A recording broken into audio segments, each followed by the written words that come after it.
한국에서 지금은 그런지 모르겠습니다만 학교 가면은 또는 집에서 선생님이나 부모님한테 어르신들한테는 항상 고개를 이렇게 숙이고 가급적이면 눈과 눈을 이렇게 맞추는 게 아니라 고개를 어른 앞에서는 숙이고 이렇게 말씀을 드리면 그건 이제 공손한 아이죠.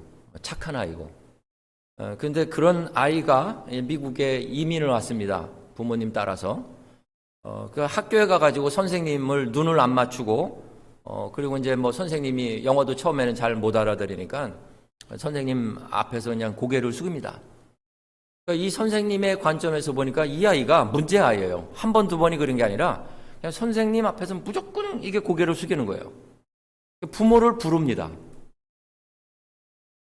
사실은 한국 문화하고 이 미국 문화가 달라가지고 이런 현상이 일어나는데 이 아이는 사실 정체성의 혼란이 가져옵니다. 내가 과연 한국 사람인가? 내가 미국 사람인가? 그래서 열심히 한국에 있는 문화 같은 거를 없애버리고 미국의 습관을 빨리 들입니다. 그래서 고등학교 때까지는 나는 I am a American 이렇게 생각을 합니다. 근데 학교를 졸업하고 직장에 취직하든지 대학을 가잖아요. 그런데 고등학교 때까지는 나는 분명히 American, I am American too, like you 이렇게 생각을 했는데 아닌 거예요. 끼리끼리 feather flock together라고 끼리끼리 모이는 거예요. 자기 민족끼리, 자기 종끼리 이렇게 모이는 거예요.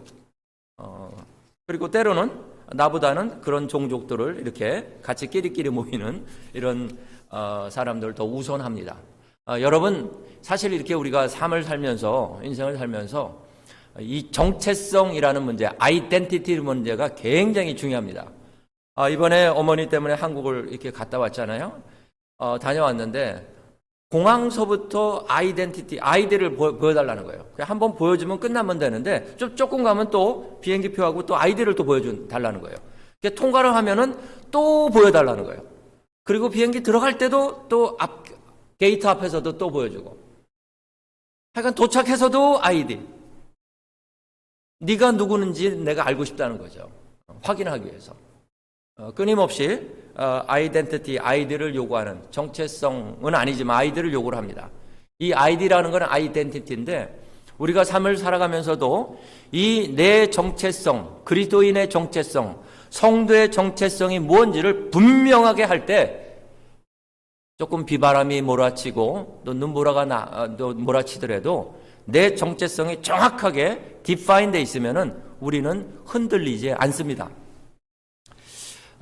사실은 이 정체성을 알기 위해서는 이 성경의 66권이 다 굉장히 좋은 보석 같은 말씀이지만 특별히 로마서는요 보석 중에 보석이라고 이야기를 합니다. 그리고 그 로마서 중에서 이 8장의 말씀은 마치 우리가 보석 반지를 이렇게 딱 끼면은 손가락에 그 위에 뭐를 얹어 놓습니까? 이 다이아몬드를 이렇게 올려 놓잖아요. 이 8장은 그 다이아몬드 같은 그런 장이다라고 성경 주석가들은 이야기를 합니다. 제가 볼 때도 틀린 말은 아닙니다. 특별히 이 세계는 두 가지 법칙으로 움직인다고 우리는 배웠습니다. 이 보이는 세계와 보이지 않는 세계를 지배하는 법칙이 무엇이냐? 여기서 보이지 않는 세계라는 것은 물질적인 세계도 포함이 되죠. 물질적인 세계도 우리 눈에 보이지 않는 세계가 있잖아요. 미시 세계들. 또 너무나 큰 세계, 거시 세계도 우리 눈에 너무 커가지고 보이지를 않습니다. 이러한 세계를 말하는 게 아니라 그냥 물질적인 세계, 우리 눈에 보이지 않든 보이든 관계없이 이런 물질 세계가 하나 있고 두 번째는 영의 세계가 하나 있어요. 이 물질 세계와 보이지 않는 영의 세계를 움직이는 법칙이 있다는 거예요. 하나의 법칙은 이 우리가 보이는 이 피지컬 월드, 물질적인 세계, 육체의 세계는 죄와 사망의 법칙에 의해서 움직입니다. 죄와 사망의 법칙, the law of sin and death, 죄와 사망의 법칙에 의해서 움직여요. 그리고 이 영의 법칙은 생명의 성령의 법칙이 있습니다. 한번 따라서 할까요? 생명의 성령의 법칙. The law of the spirit of life. 생명의 성령의 법칙. The spirit. 그 성령. 하나님의 성령의 법칙에 의해서 운영이 됩니다. 여러분, 우리가 나라는 정체성이 분명히 할 때 이 하나님의 생명의 성령의 법칙에 의해서 성도는 움직이고 성도가 그 안에서 그 법칙대로 살고 있지만, 분명한 것은 이 세상은 성령의 생명의 성령의 법칙에 의해서 운영되는 게 아니라 죄와 사망의 법칙에 의해서 운영되는, 오퍼레이션 되는 그런 세계 속에서 우리가 살고 있는 것입니다. 사실은 하나님이 이 세상을 창조하실 때 영이 혼을 통제를 하고, 그리고 혼이 이 육체의 세계를 통제하게끔 그렇게 창조를 하셨어요. 그런데 죄로 말미암아 이것이 반대가 역류가 됐습니다. 하나님의 영이 이 우리의 정신을 지배를 하고, 그리고 정신에 의해서 이 육신의 세계가 지배되면은 하나님의 그 올바른 질서예요. 그러나 인간의 죄로 말미암아 이 질서가 breaking out, 깨져버렸습니다. 그래서 우리 육신의 정욕대로, 하나님의 영의 법칙을 무시하고 육신의 정욕대로 우리는 지금 살아가고 있습니다. 여러분, 육신에 힘이 센 사람이 누굽니까? 장군하고 운동선수들이에요. 이거 혼란하면 안 됩니다. 장군들, 제너럴들, 그리고 솔저들, 군인들, 그리고 운동선수들이, 모든 사람들이 육신의 힘대로만 살아간다, 그런 이야기를 하는 게 아니라 심벌릭하게, 상징적으로, 과거 옛날에 군인들은 힘 가지고, 백병전에서 힘을 가지고 싸웠잖아요. 그런 걸 상징을 하는 거지, 군인이나 이런 어떤 운동선수들은 다 육신적인 사람이다, 그런 말을 하는 게 아닙니다. 오해를 하면 안 됩니다. 상징적으로 보면은 육신의 힘을 가진 센 사람들은 바로 군인과 이런 운동선수를 이야기를 합니다. 정신력이 강한 사람은 무엇일까요? 세상에서 죽을 각오로 사는 사람들이 정신력이 셉니다. 죽을 각오로 사는 사람을 사실은 이길 수가 없어요. 영이 강한 사람은 어떤 사람일까요? 영이 강해야 되는데, 영이 강한 사람은 주님과 십자가에 완전히 죽은 사람이 영이 강한 사람입니다. 영이 강한 사람, 기도가 센 사람, 말씀에 강한 사람, 이런 사람들이 영이 강한 사람이죠, 물론. 그러나 정말로 영이 강한 사람 누구냐면, 주님 안에서 나는 아무것도 아닙니다. 하나님, 나는 내 자아가 주님 앞에 십자가에 못 박혀 죽은 사람입니다. 그렇게 고백하는 사람들이 영이 강한 사람이에요. 이게 세상의 질서와 하나님의 질서는 정반대라는 걸 우리는 너무나 잘 알고 있습니다. 그렇기 때문에 영이 강한 사람은 하나님, 나 인생 아무것도 아닙니다. 주님께서 조대흙같이, 진흙 같은 사람이 영이 강한 사람이에요. 하나님, 나 진흙이 여기 있습니다. 나 진흙 같은 사람이에요. 조대흙 같은 사람이에요. 주님 앞에 내 인생을 드립니다. 하나님께서 내 진흙을 가지고, 내 조대흙을 가지고 이런 아름다운 꽃병, 아니면 별로 안 이쁜 꽃병을 빚어주시든 주님께서 내 인생을 마음껏 빚어주시옵소서, 이렇게 고백하는 사람이 영적으로 가장 강한 사람입니다.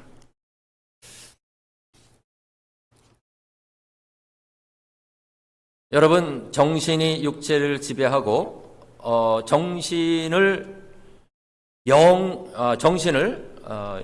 이게 정신이 육체를 지배하고 그 영과는 별로 관계없는 그런 특징적인 집단 그룹이 있어요.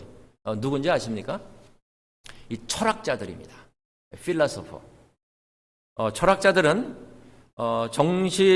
인간의 정신에 대해서 굉장히 그걸 가지고 연구하는 사람들이에요. 철학자면서 신앙이 있는 사람이 있습니다. 여러분, 과학자가 다 무신론이 아닙니다. 무신론적 과학자들이 아닙니다. 과학자도 저는 과학자는 아니지만 과학도잖아요. 저같이 목사인 사람도 있고, 하나님의 자연을 통해서 하나님의 뷰티풀, 오썸한 과학을 통해서 하나님을 찬양하는 사람도 있습니다. 과학자들이라고 다 무신앙의 사람들이 아니지만 일반적으로 신앙이 없는 철학자들이 많이 있습니다. 정확하게 말하면은 그리스도 영이 없는 철학자들을 이야기를 합니다. 여러분, 이 사람들의 문제가 무엇일까요? 이 사람들은 인간의 관점에서 정신적인 연구를 하는 사람들이에요. 그러니까 자기들이 갖고 낸 그 솔루션, 해답은 반쪽 해답이라는 거예요. 온쪽 해답이 아니라 반쪽 해답입니다. 인간의 관점에서 볼 때는 해답이 없어요. 그리고 그 해답이 온전한 해답이 아니기 때문에 끊임없이 철학은 인간의 문제를 낳고 또 다른 문제를 낳고 또 다른 문제를 raise up always the question. 끊임없이 질문만 하는 게 바로 철학입니다. 철학을 무시하는 게 아니라 우리 신학에서도 철학이 필요합니다. 저는 그걸 이야기하는 게 아닙니다. 여러분, 자기가 연구하는 분야만 알고 보이지 않는 영적 세계를 알지 못합니다. 왜냐? 인간의 이성만 가지고 하기 때문이에요. 그렇기 때문에 우리는 보이지 않는 영적 세계를 바라볼 수 있고 보이지 않는 영적 세계를 바라보는 들어가는 문이 뭐라고 했습니까? 바로 믿음이라고 그랬어요. 뭐라고요? 믿음. 믿음을 가지고 볼 때 영적인 세계를 들어가는 문이고 믿음의 눈이 바로 뭐냐면 영적인 세계의 창문이에요.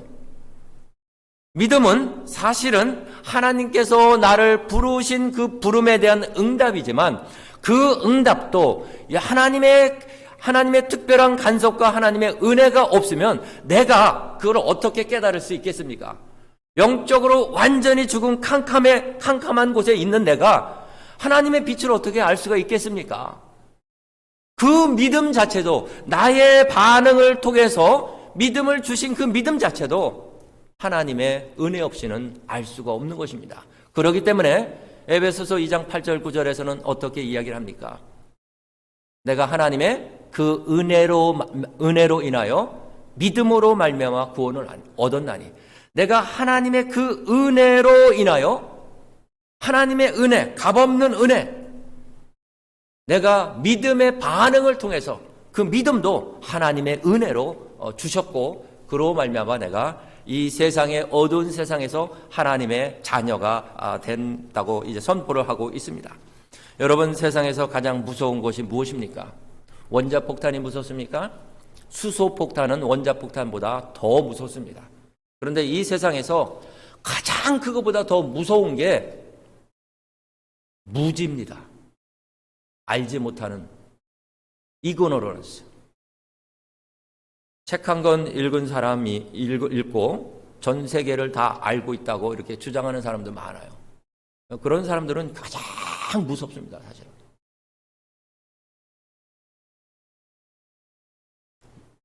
영적으로 무지한 똑똑한 사람들이 지금 우리가 살고 있는 세상에는 너무나 많아요. 똑똑한 사람들이 얼마나 많습니까?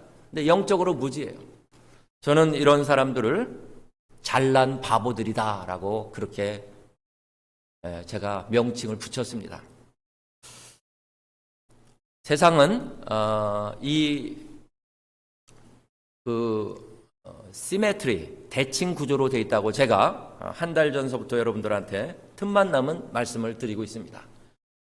거울 앞에서 내가 보면은 거울 안에 그 허상, 나의 이미지가 보입니다. 그리고 내가 지금 여기 있는 곳은 내가 만지고 느끼고 이게 실체죠. 그런데 성경은 이 세상을 허상이라고 말씀을 합니다. 그리고 하나님의 영적인 세계를 실체다, 리애리티라고 말씀합니다. 바로 이거는 믿음의 눈을 가지고 볼 때 이 세상이 아무것도 아니고 이 세상이 뭘로 지배를 하고 있느냐? 죄와 사망의 법칙으로 지배를 하고 있기 때문에 이 세상은 어떻게 될 거다? 끝날 것이라는, 멸망으로 끝날 것인 세계이기 때문에 아무것도 아니고 허상의 세계라고 말씀을 합니다. 그리고 지금 우리 손으로 만지기 우리 손으로 만질 수가 없죠. 영적인 세계니까. 영의 세계하고 차원이 다르니까 만질 수 없지만 우리의 믿음의 눈으로 보는 그 영적 세계를 우리 하나님은 성경에서는 어떻게 말씀하냐면 실체다, 리얼리티다 라고 말씀을 하고 있습니다. 믿음은 바라는 것들의 실상이요 보이지 않는 것들의 증거니라. 선진들이 이로써 증거를 얻었느니라. 그러니까 믿음이 참으로 중요합니다. 여러분, 신앙생활은 영적 생활입니다. 영에는 세 가지 영이 있습니다. 첫째 무슨 영이요? 하나님의 영. 두 번째는 세상의 인간의 사람의 영. 세 번째는 세상의 영. 이렇게 세 가지가 있습니다. 하나님의 영은 푸누마톤 테아스, the Spirit of God. 하나님의 영. 그리고 사람의 영은 푸누마톤 안트로포스. 그리고 세상의 영은 푸누마톤 코스모스라고 이야기합니다. 푸누마톤 코스모스는 다른 말로 사단의 영, 마귀의 영을 말을 합니다. 여러분, 사실 전쟁은 사람이 하는 것처럼 보이지만 그 뒤에 영적인 전쟁이 있는 거예요. 영들의 싸움입니다. 우리가 구약 지금 이제 사사기를 묵상을 하고 있지만 사사기에서 끊임없이 싸우잖아요. 육신이 강하고 약하고에 의해서 좌우하는 것 같지만 그 뒤에 누가 계십니까? 하나님이 계십니다. 하나님이 손을 들어주시면 이스라엘 백성들이 전쟁에서 승리를 합니다. 13만 5천 명의 미디안 연합군을 300명으로 무기도 없는 사람들로 인하여 여호와 하나님께서 이기게 합니다. 바로 이게 영적인 싸움입니다. 자, 그런데 하나님의 영은 사람의 영과 세상의 영은요, 끝이 멸망입니다. 왜냐, 이 세상이 어떤 법칙에 의해서, 이 세상은 죄와 사망의 법칙에 의해서 운영되고 있기 때문이에요. 근데 하나님의 영은 끝이 구원이요 영생인 줄 믿습니다. 왜냐하면 영의 법칙은 뭘로 운영한다고요? 생명의 성령의 법칙으로 운영되기 때문이에요. 자, 생명의 성령의 법칙. 시작. 생명의 성령의 법칙. 그리고 죄와 사망의 법칙. 시작. 죄와 사망의 법칙.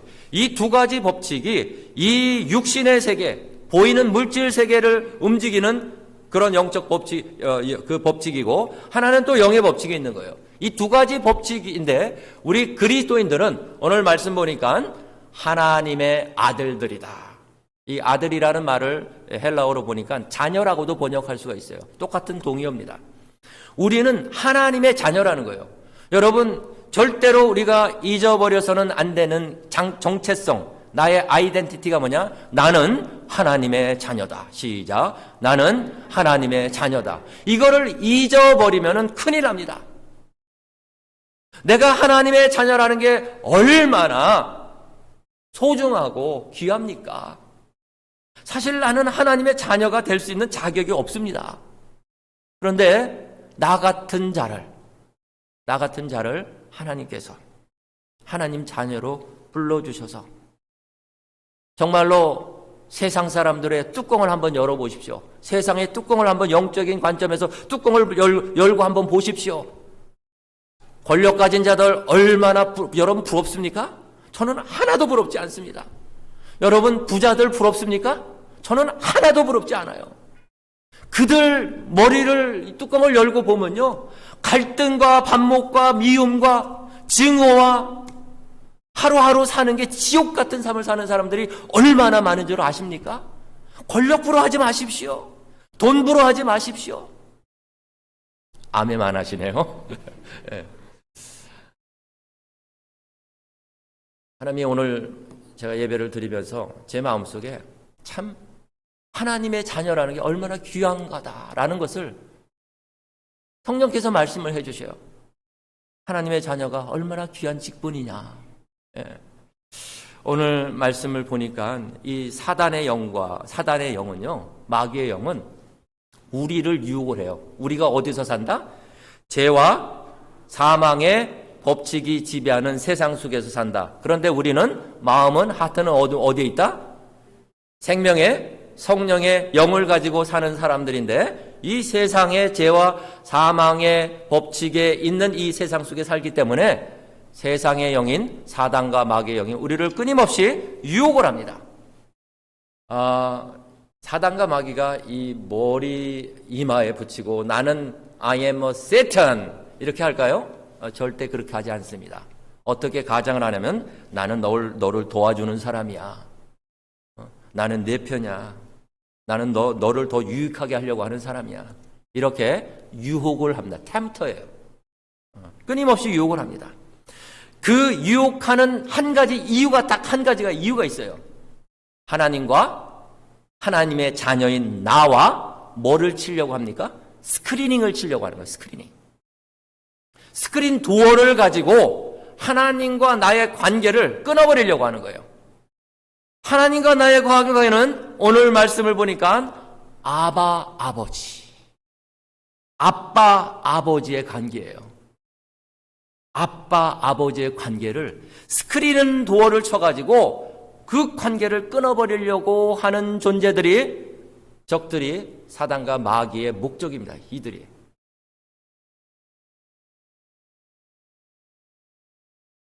우리가 하나님의 교제를 통해서 선하시며 기뻐하시며 온전하신 뜻을 알지 못하게 방어막을 치려고 이들은 노력을 합니다. 여러분, 우리가 빚진 자로 돼 육신에게 져서 육신대로 살 것이 아니니라. 그러므로, 오늘 본문 말씀은 그러므로라고 시작됩니다. 그러므로라는 것은 8장 1절부터 11절까지의 결론적인 부분은, 결론은 이런 말씀입니다. 바울은 여러분과 저를, 물론 바울 자신을 포함해서 빚진 자라고 말을 합니다. 이 빚진 자라는 것은 내가 어떤 누구한테 돈을, 물질을 빌리든지 아니면 사랑의 빚을 지든지 그럴 경우 빚진 자라고 이야기를 합니다. 우리가 하나님을 알게 된 것은 사실 하나님의 은혜와 은총 없이는 알지 못하지 않습니까? 그러니까 우리는 하나님에 대해서, 복음에 대해서 빚진 자예요. 이 좋은 복음, 생명 복음, 사람을 살리신 복음, 아직도 영적인 눈이 떠지지 않아서 저 세상 바깥에서는 희노애락, 이 세상에서 희노애락이 전부인 줄 알고 죽음을 향하여 급행열차처럼 달리는 저들, 우리는 그렇지 않잖아요. 우리는 하나님의 은혜로, 믿음으로 말미암아 구원을 얻은 사람들 아닙니까? 그러니까 우리는 복음에 대해서 빚진 자라는 거예요. 바울은 그렇게 이야기를 합니다. 하나님이 나를 죄악 세상에서 구원하신 전 과정에서 삼위일체 하나님께 우리는 빚진 자라고 고백을 합니다. 보이는 이 세상과 보이지 않는 영의 세계를 움직이는 두 가지 법칙이 있다고 말씀드렸습니다. 하나는 죄와 사망의 법칙, 또 하나는 생명의 성령의 법칙입니다. 육신대로 살면 그냥 태어나서 열심히 일하고 열심히 살다가 죽으면은 죄와 사망의 법칙에 의해서 그냥 죽는 거예요. 그리고 지옥불에 떨어지는 겁니다. 이게 죄와 사망의 법칙에, 이거는 절대로 누구도 거역할 수가 없습니다. 자연 법칙을 발견한 사람들은 그 법칙이 조금 나중에 modify, 변화할 수는 있어요. 왜? 사람이 그 현상에 대해서 설명하려고 하는 거기 때문에. 그러나 영의 법칙과 하나님이 이 세상의 죄와 사망의 법칙은 절대로 never ever change, 바뀔 수가 없습니다.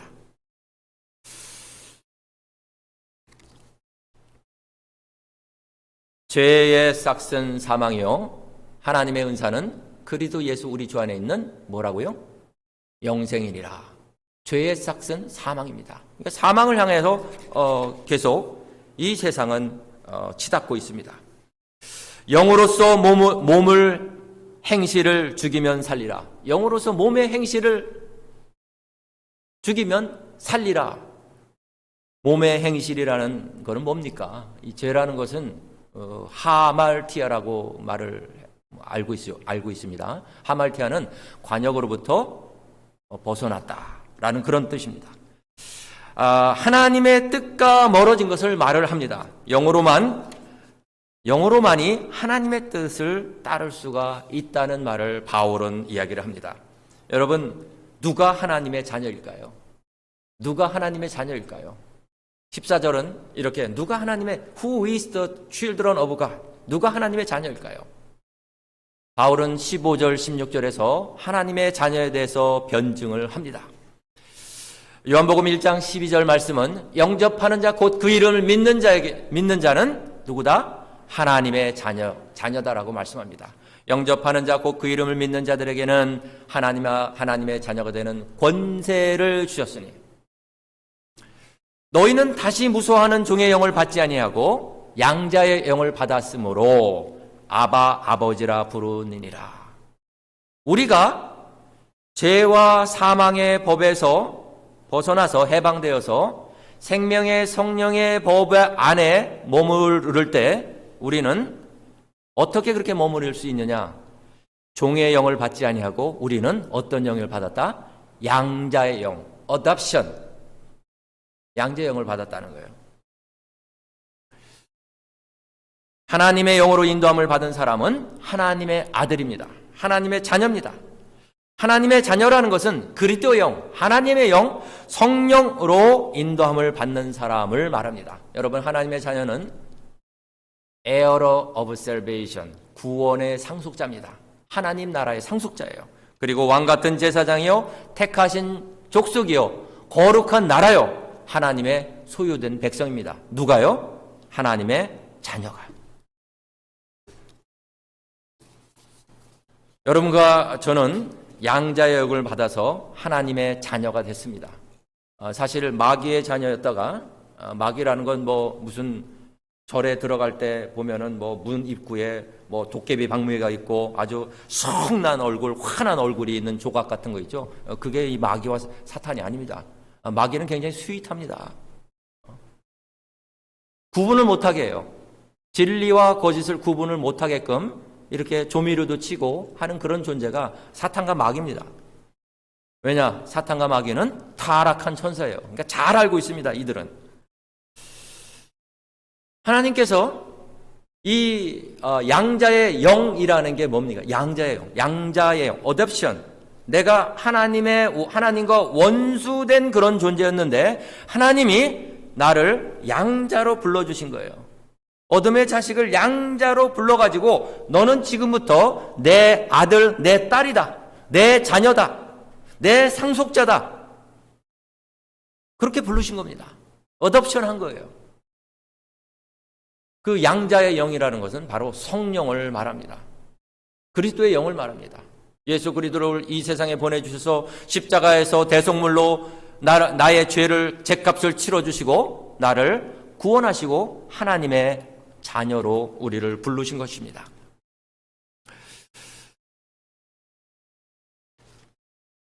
하나님의 자녀의 특권은 17절 보니까 자녀이면 또한 후사 곧 하나님의 후사요 그리스도와 함께한 후사니 우리가 그와 함께 영광을 받기 위하여 고난도 함께 받아야 될 것이니라. 이 세상에서 자녀로서 왜 고난을 받아야 합니까? 우리는 또 다시 말씀드리지만 생명의 성령의 영을 가지고 사는 사람들, 예수 그리스도 안에 있는 사람들은 생명의 성령의 영을 갖고 있는 사람들 아닙니까? 그런데 이 세상, 어둠의 세상 속에서 살기 때문입니다. 하나님의 통치 원리와 이 세상의 통치 원리는 같다, 틀리다. 어떻다고요? 틀리는데 어느 정도 틀리면 정반대라는 거예요. 그렇기 때문에 하나님의 가치 체계와 질서 체계를 가지고 세상에 살다 보니까 어떻습니까? 정반대인 가치가 충돌이 되죠. 워십 뭐예요? 하나님의 통치는 워십 가. 세상은 워십 people, 또 워십 thing. 자, loving God. 이게 하나님의 통치 원리예요. loving people. 세상은 loving thing. 하나님의 통치 원리는 using thing. 그러나 이 세상의 통치 원리는 using people, using God. 하나님을 자기 원하는 대로 매니플레이션 합니다. 이렇게 내 걸로 조작을 해버려요. 이걸 뭐라고 하냐면 우리는 우상이다라고 말을 합니다. 여러분, 우리는 누굽니까? 정체성을 분명히 해야 됩니다. 나는 누구다? 하나님의 자녀다. 나는 하나님의 자녀다. 시작. 나는 하나님의 자녀다. 하나님의 자녀는 이 세상 모든 것을 가진 사람보다도 더 능력 있는 사람입니다. 왜냐? 예수 그리스도 안에 거하는 사람들이기 때문에. 그리고 우리는 세상에 속해서 살고 있지만 죄와 사망의 법칙에서 해방받은 사람들입니다. 왜냐? 예수 그리스도로 말미암아. 그렇기 때문에 어떠한 문제가 있든 어떠한 즐거움이 있든 세상에 성공을 하든 성취를 하든 세상의 관점으로 실패를 하든 관계없이 나는 항상 그리스도 안에 거해야 합니다. 왜냐? 임마누엘 그 하나님이 내가 너와 함께 하시리라고 말씀하시고 있기 때문입니다. 그리고 나를 하나님 나라의 후사로 양자로 삼아주셔서 내가 하나님의 자녀로서 그 하나님을 아버지라고 부를 수 있게 하시기 때문입니다. 저는 어렸을 때 아버님이 돌아가셔가지고 아빠라는 그 관계성이 없어요. 결혼을 하니까 장인 어른이 저희 아버지더라고요. 아버지. 그리고 그 사춘기 때 기준을 좀 세워줘. 인생에 기준이 좀 있어야 되잖아요. 근데 이제 그래서 이제 위인 전기 같은 걸 읽지 않습니까? 그러면 그 위인 전기에서 이 사람은 내 인생의 모델이 될 만하다. 그런데 불행하게도 저한테는 그런 사람이 별로 없었어요. 그래서 성경을 읽기 시작했습니다. 성경을 읽다 보니까는 성경의 잠언과 시편과 모든 말씀들이 저한테는 시금석이 됐습니다. 그러니까 성경이 제 아버지 역할을 하는 거예요.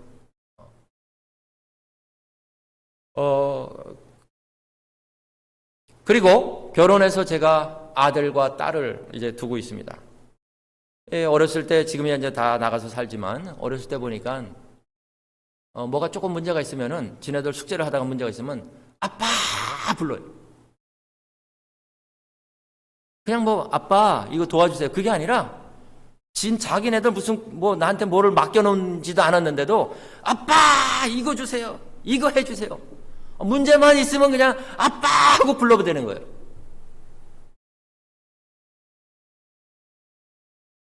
그게 아버지더라고요. 근데 그 아버지가 자식들이 이렇게 불러도 밉지를 않더라고요. 하나님의 자녀의 특권은 바로 뭐냐면은 하나님 아버지를 눈에 보이지 않는 하나님, 그 하나님을 내 아버지라고 부를 수 있는 특권입니다. 이게 성도로서 하나님의 자녀로서 프리빌리지예요. 아멘.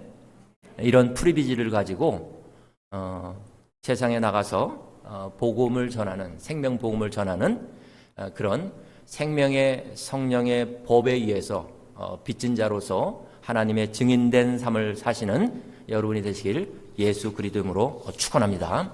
아멘. 찬양하고 기도하고 마치겠습니다.